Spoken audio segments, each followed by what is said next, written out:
Okay, picking up in the middle of chapter 13.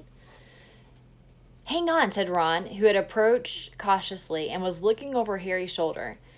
I know that name. T.M. Riddle got an award for special services to the school 50 years ago. How on earth did you know that? Said Harry in amazement. Because Filch made me polish his shield about 50 times in detention, said Ron resentfully. That was the one I burped slugs all over. If you'd wipe slime off a name for an hour, you'd remember it too. Harry peeled the wet pages apart. They were completely blank. There wasn't the faintest trace of writing on any of them. Not even Auntie Mabel's birthday or dentist, 3:30. He never wrote in it, said Harry, disappointed. I wonder why someone wanted to flush it away, said Ron curiously. Harry turned to the back cover of the book and saw the printed name of a variety store on Vauxhall Road, London.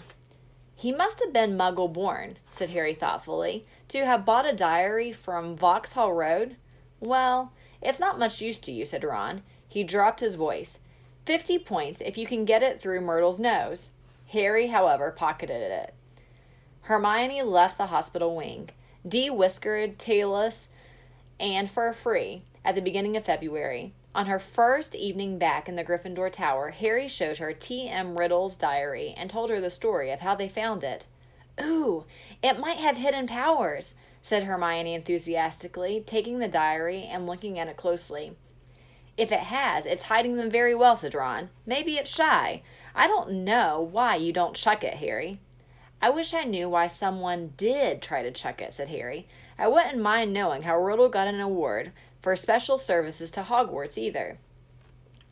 Could have been anything, said Ron. Maybe he got 30 OWLs or saved a teacher from the giant squid.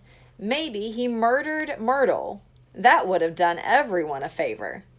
But Harry could tell from the arrested look on Hermione's face that she was thinking what he was thinking.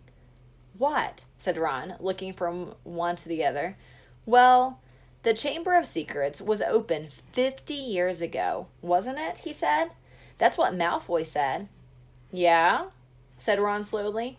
And this diary is 50 years old, said Hermione, tapping it excitedly. So?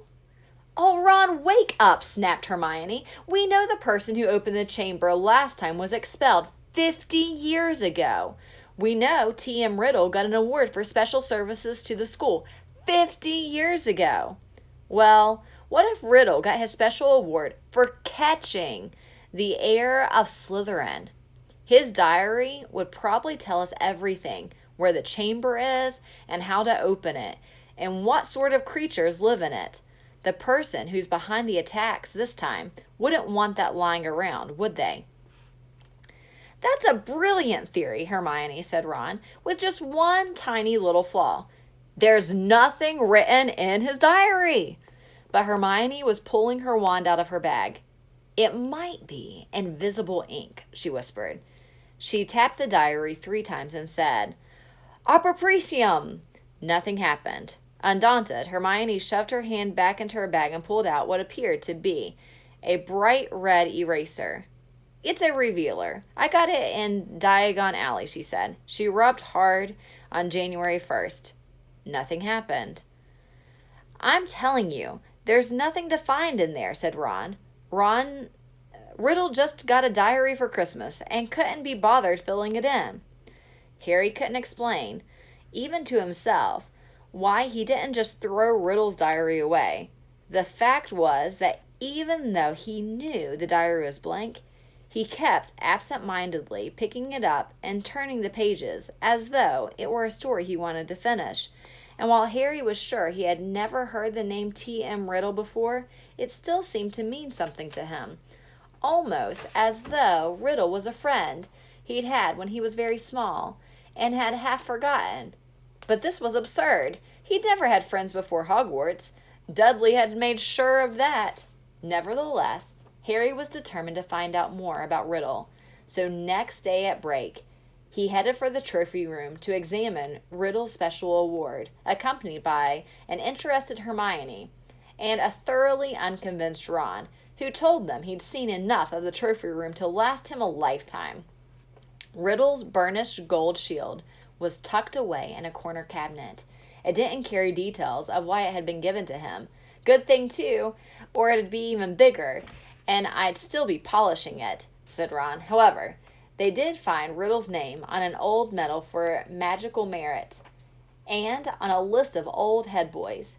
He sounds like Percy, said Ron, wrinkling his nose in disgust. Prefect, head boy, probably top of every class. You say that's like it's a bad thing, said Hermione in a slightly hurt voice. The sun had now begun to shine weakly on Hogwarts again.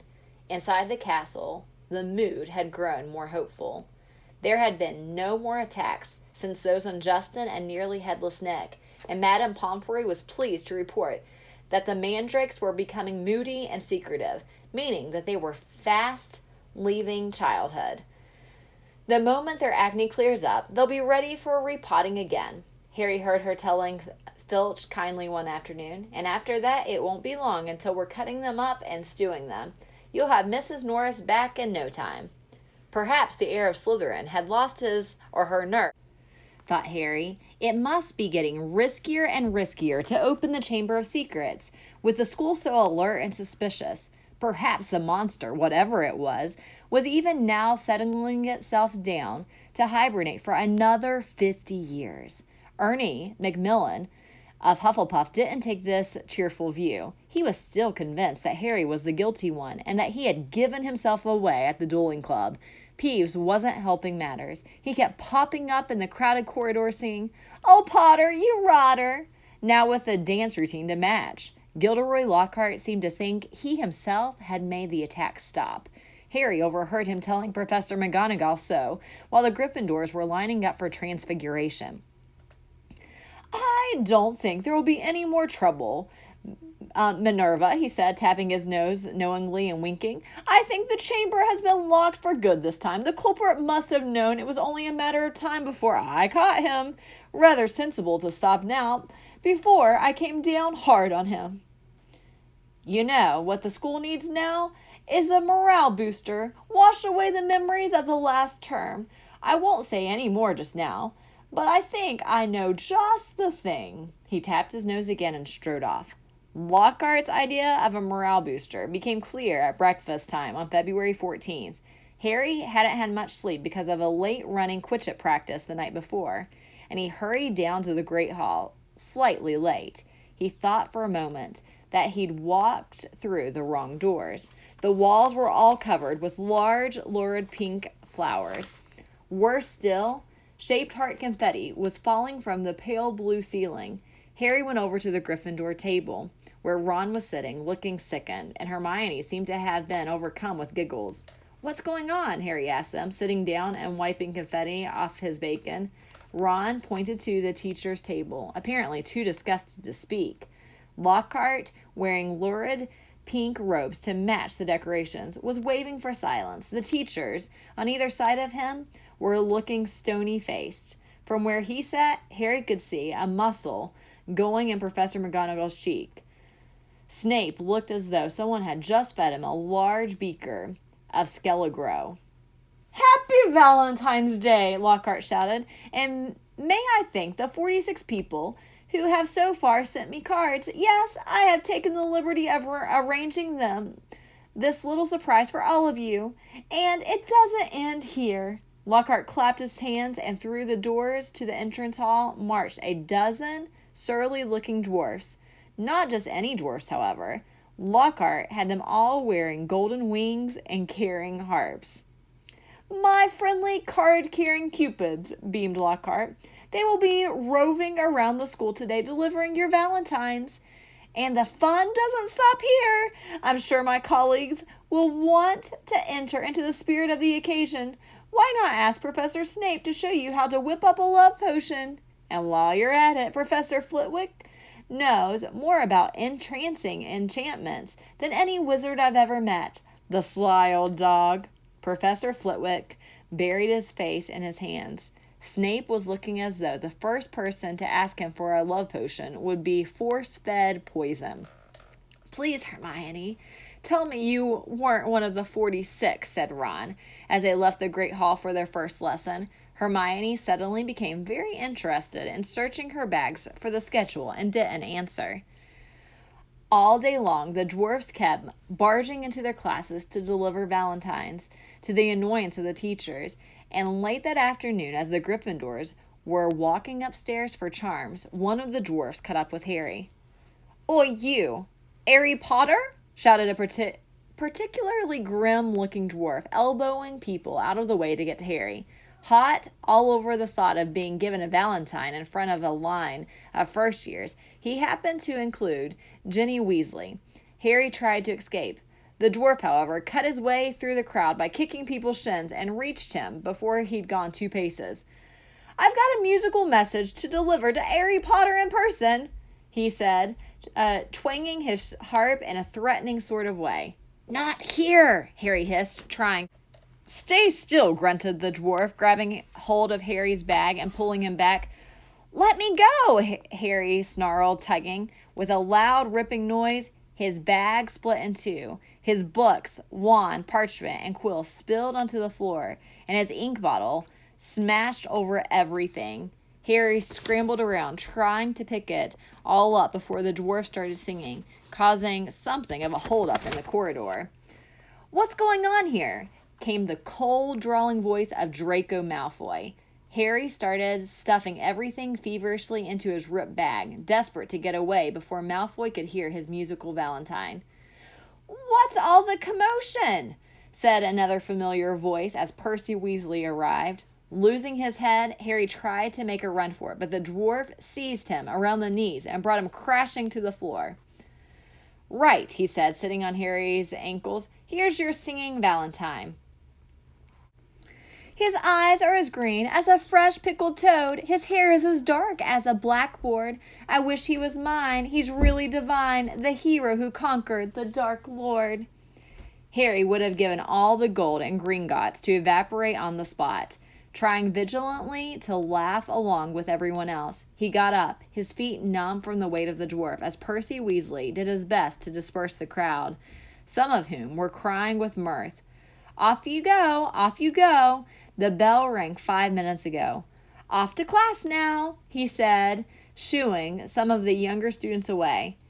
"And you, Malfoy." Harry, glancing over, saw Malfoy stoop and snatch up something.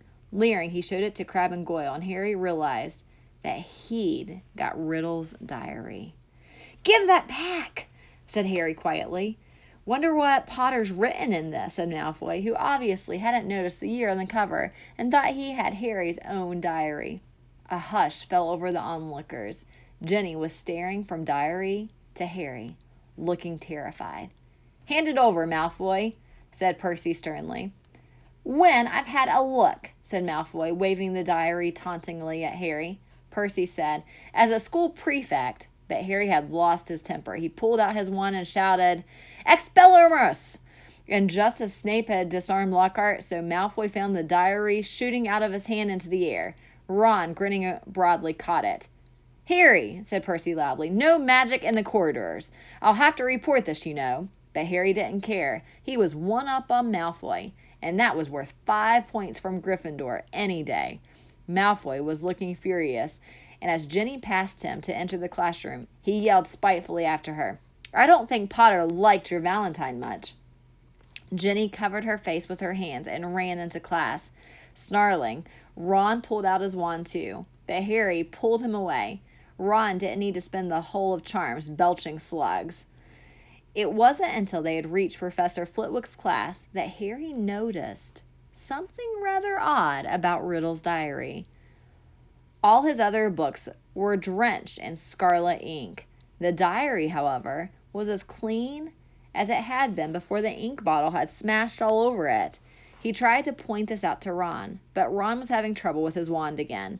Large purple bubbles were blossoming out of the end, and he wasn't much interested in anything else.